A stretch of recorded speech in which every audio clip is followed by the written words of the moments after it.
السلام علیکم ورحمۃ اللہ وبرکاتہ. ربی اشرح لی صدری ویسر لی امری واحلل عقدۃ من لسانی یفقہوا قولی. اعوذ باللہ السمیع العلیم من الشیطان الرجیم. بسم اللہ الرحمن الرحیم. الحمد للہ. اللہ تعالیٰ کی توفیق اور اس کے فضل سے آج ہم تیسرا پارہ شروع کرنے جا رہے ہیں. سب سے پہلے نیت کو خالص کرنا ہے. یا اللہ، یہ قرآن ہم اس لیے سیکھ رہے ہیں کہ اس کے ذریعے سے تیرے قریب آ سکیں، تیرا قرب حاصل کر سکیں. تو نے زندگی گزارنے کے جو سنہری اصول اس کتاب کے ذریعے ہمیں سکھائے ہیں، ان کو سیکھ کے ہم تیری منشا کو پورا کر سکیں، ہم تیرے اچھے اور سچے بندے بن سکیں اور تیرا قرب ہمیں مل جائے. اور اس کے بعد یہ نیت کرنی ہے کہ میرا یہ قرآن سیکھنے کا مقصد یہ ہے کہ میں اپنی اولاد، اپنی نسلوں اور اپنے ارد گرد کے ماحول میں موجود ہر شخص کو اس کی محبت دے دوں، اس کا فہم دے دوں اور جو کچھ میں نے سیکھا اس کو آگے پہنچاؤں. تلک الرسل جو تیسرا پارہ ہے اس کی ابتدا تلک الرسل سے ہو رہی ہے. پیچھے سے بات جو تھی وہ ہماری جاری تھی، جس میں ہم نے یہ ذکر کیا تھا کہ آپ صلی اللہ تعالیٰ علیہ وسلم کی رسالت کے انکاری تھے کافر. تو اللہ تعالیٰ آپ صلی اللہ علیہ وسلم کا دفاع کرتے ہوئے فرما رہے وَإِنَّكَ لَمِنَ الْمُرْسَلِينَ، یقیناً تو رسولوں میں سے ہے، یعنی میری طرف سے بھیجا ہوا ہے. یہ انکار کرتے ہیں تو کرتے رہیں. تو اسی سے یہ سلسلہ جڑتے ہوئے آگے بیان کیا جا رہا ہے. تلک الرسل یہ رسول، الرسل جو ہے وہ الرسول کی جمع الرسل، اور تل کا جو ہے چونکہ یہ غیر عاقل کی جمع آگی رسول، تو اس وجہ سے تل کا استعمال ہوا، یعنی سنگل میسکولن سنگل فیمینن استعمال ہوا. غیر عاقل کی جو جمع ہوتی ہے اس کے لیے واحد مؤنث کا اسم اشارہ اور واحد مؤنث کا صیغہ استعمال ہوتا ہے.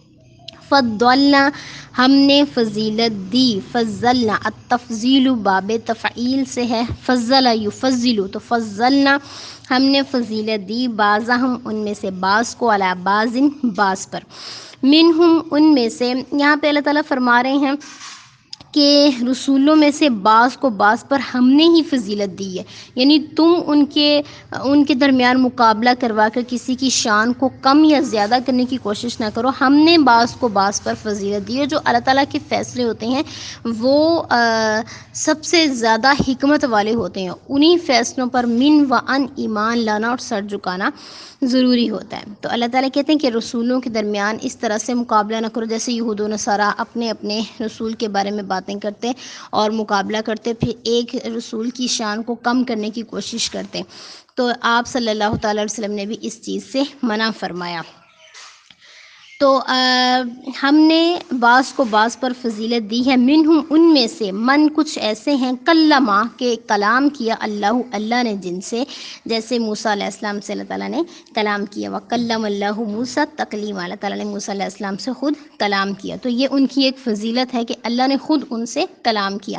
کسی کو کسی وجہ سے فضیلت دی، کسی کو کسی وجہ سے فضیلت دی، کسی کو بھی پیچھے نہیں چھوڑا. جیسے حضرت یوسف علیہ السلام ہے تو وہ خود بھی نبی، ان کے والد بھی نبی، ان کے دادا اور ان کے پردادا سب نبی. تو یہ فضیلت کسی اور رسول کو حاصل نہیں ہوئی. اسی طریقے سے اسی وجہ سے حضرت یوسف علیہ السلام کو نبی صلی اللہ علیہ وسلم نے اکرم الناس، یعنی سب لوگوں سے زیادہ معزز فرمایا. بخاری کی روایت میں حدیث نمبر 3353 میں. تو جو آدم علیہ السلام تھے ان کو اللہ تعالیٰ نے 60 ہاتھ قد عطا کیا تھا اور انہیں اپنے ہاتھ سے پیدا کیا. تو یہ آدم علیہ السلام کی جزوی فضیلت ہے. اور پیارے نبی صلی اللہ تعالیٰ علیہ وسلم کی جو شان ہے وہ تو سب سے ہی الگ تھلگ ہے. ان کو اللہ تعالیٰ نے اپنا حبیب بنایا. ان پر قرآن پاک جیسی ایسی کتاب نازل کی جس میں آج تک کوئی تحریف کرنے کی جرت تک نہیں کر سکا، اور وہ سب سے الگ، سب نبیوں کے امام ہیں. تو ہر نبی کو جو فضیلت دی گئی وہ فضیلت کسی اور کو نہیں دی گئی. تو ہر ایک کو جو ہے بعض کو بعض پر اللہ تعالیٰ نے فضیلت دی. تو یہاں پہ یہ بیان کیا جا رہا ہے کہ ان میں سے کچھ کے ساتھ اللہ تعالیٰ نے کلام کیا. ورفع، بلند کیا. بعضہم، بعض کو، ان کے بعض کو، درجات، درجے کے اعتبار سے. وآتینا، اور دی ہم نے. ورفع یہ واحد مذکر غائب کا صیغہ ہے، فعل ماضی ہے، رفع یرفع بلند کرنا، ٹھیک ہے، درجات درجوں کے اعتبار سے، وآتینا اور دی ہم نے، آتینا جمع متکلم ہے، فعل ماضی ہے، کیا دی، کس کو دی، عیسی ابن مریم، عیسیٰ ابن مریم کو دی، البینات نشانیاں، وَأَيَّدْنَاهُ اور مدد کی اس کی، ایدنا مدد کی ہم نے، جمع متکلم کا صیغہ ہے، فعل ماضی ہے، کیسے مدد کی، بروح القدس پاک روح کے ساتھ۔ تو یہ عیسیٰ علیہ السلام کی فضیلت بیان کی جا رہی کہ ہم نے عیسیٰ ابن مریم کو بھی نشانیاں دیں اور ان کی پاک روح کے ساتھ مدد کی۔ ولو اور اگر شاء چاہے اللہ تعالیٰ، ما چاہتا، اگر چاہتا اللہ تعالیٰ، اگر لو لگ جائے تو پھر ترجمہ چاہتا میں آئے گا، اگر چاہتا اللہ تعالیٰ، ما نہیں، اقتتل قتل کرتے الذین وہ لوگ، من بعدہم اس کے بعد، من بعد اس کے بعد کہ ما جو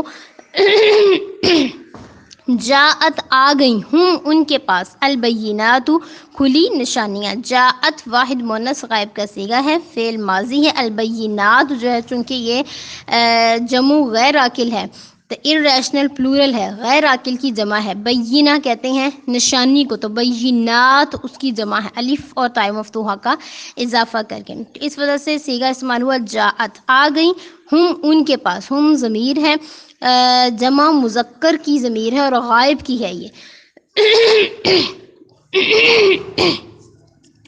البینات کھلی نشانیاں، ولیکن لیکن اختلف انہوں نے اختلاف کیا، فا پس منہم ان میں سے، من ایسے تھے، آمنہ جو ایمان لے آئے، وہ منہم اور ان میں سے، من ایسے تھے، کفرہ جنہوں نے کفر کیا۔ تو یہاں پہ اللہ تعالیٰ بتا رہے ہیں کہ ہم نے عیسیٰ ابن مریم کو نشانیاں دے کے بھیجا اور روح القدس کے ساتھ اس کی مدد کی، تو اگر ان میں سے جن کی طرف ان کو بھیجا گیا، کچھ لوگوں نے ان سے جو ہے ان کی طرف ایمان لے آئے اور کچھ نے ان کا انکار کر دیا۔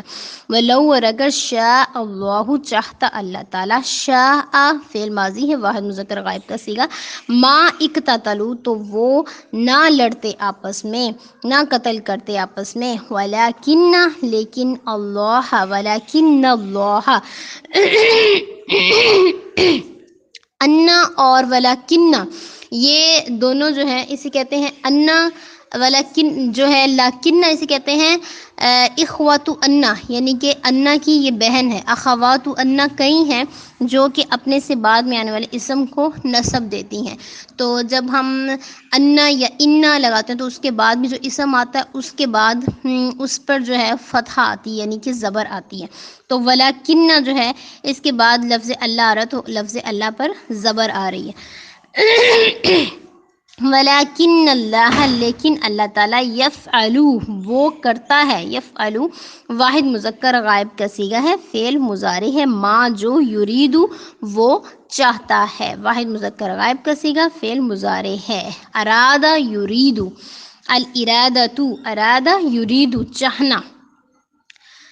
اور اس کی تھوڑی سی تفصیل میں ساتھ ساتھ بیان کر دی ہے، تھوڑی سی اس کی وضاحت یہ کرتی چلوں کہ آپ صلی اللہ تعالیٰ علیہ وسلم نے فرمایا، انا سیدو میں سردار ہوں، ولید آدم یوم القیامہ ولا فخرہ کہ میں آدم علیہ السلام کی اولاد کا قیامت کے دن سردار ہوں گا اور مجھے اس بات پہ کوئی فخر نہیں ہے، یعنی کہ اللہ تعالیٰ نے مجھے ان سب پہ فضیلت دی ہے تو مجھے کوئی غرور نہیں ہے۔ یہ ترمذی کی روایت ہے، حدیث نمبر 3148 ہے۔ تو جب یہود و نصارہ جو ہیں وہ اپنے اپنے نبیوں کی شان بیان کرتے ہوئے کسی کی شان کو کم کر دیتے تو آپ صلی اللہ تعالیٰ علیہ وسلم نے ان سے فرمایا تھا کہ لا تفضلوا بین انبیاء اللہ کے انبیاء کو ایک دوسرے پر فضیلت مت دو، یعنی اس اعتبار سے مت دو کہ ایسا کسی کو بڑھا دو کہ دوسرے کی شان جو ہے اس میں کمی آ جائے، اس کی کم ہو جائے، کیونکہ اللہ کے نزدیک سب ہی معزز ہیں اور سب ہی اللہ کے نزدیک عزت والے ہیں۔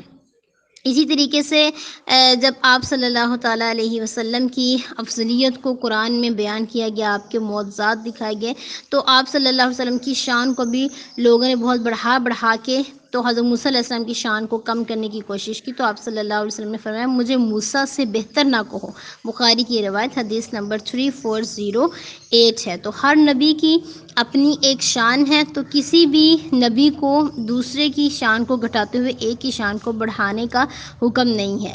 ہاں، جن کی شان کو اللہ تعالیٰ نے علیحدہ کیا، بلند کیا اور منفرد رکھا، وہ ہمیں تسلیم کرنی ہے، لیکن اس طریقے سے نہیں کہ دوسرے کی شان میں کمی واقع ہو۔ السلام علیکم ورحمۃ اللہ۔